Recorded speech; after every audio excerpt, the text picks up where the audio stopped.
A young Dutch couple, Elsa and Hendrik, built 9 ecological houses in the Netherlands during the late 90s.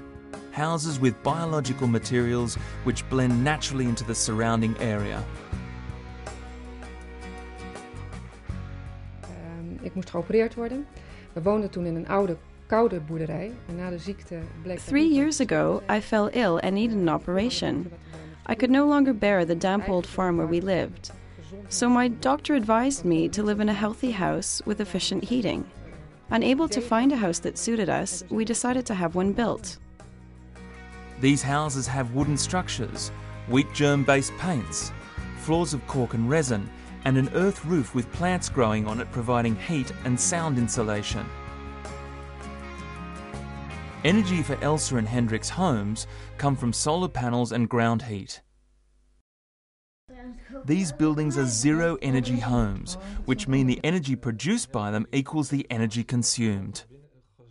Er gaan de komende 5 jaar zo'n 500.000 huizen gebouwd worden hier in Nederland. Over the next 5 years, 500,000 houses will be built here in the Netherlands. The majority will be built with non-organic materials. We wanted to show that it is possible to build houses that do not harm the environment. Van materialen direct uit de natuur en die dus een minimale aanslag doen op de natuur. Around the same time that Elsa and Hendrik were forging a path to zero-energy housing, a large multinational was building this library. Hydro Building Systems completed this library in the city of Ulm in Germany in 2003. As a result of clever use of already existing technologies, they managed to save 50% of the energy used to run a conventional building of the same size.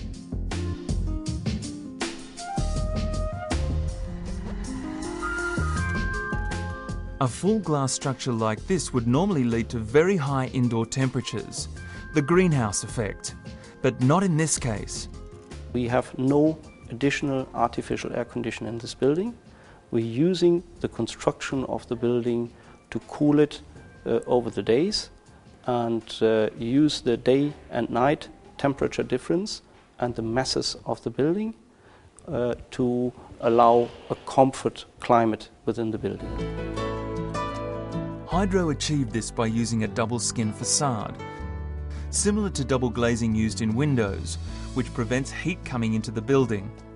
When ventilation is needed, the panels on the inner and outer facade were opened, letting in fresh air. Because of all the additional daylight that was flooding in, very little artificial lighting was needed.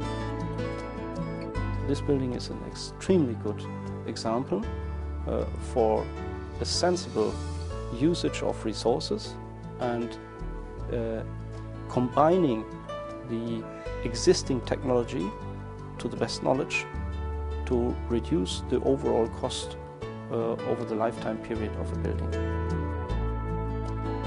The library in Ulm operates on 50% less energy than a conventional building.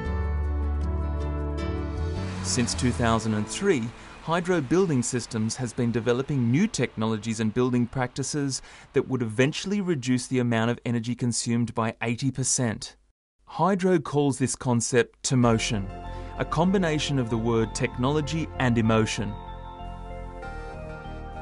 The concept of Tomotion turns conventional buildings inside out, literally.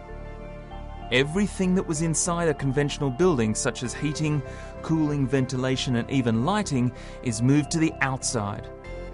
As a result of all the space saved, a building that is 130 metres high can now have 35 stories instead of 30. Because all the sections are made in a factory and assembled on site, time and energy is saved. The facade also includes a sun protection system designed to let daylight in while keeping the heat out on hot days. If we're going to make energy efficient buildings in the future, then we need to integrate much more function in the window construction. On these elements, aluminum is superior. Hydro Building Systems is one of the world's largest manufacturers of aluminium-based building systems.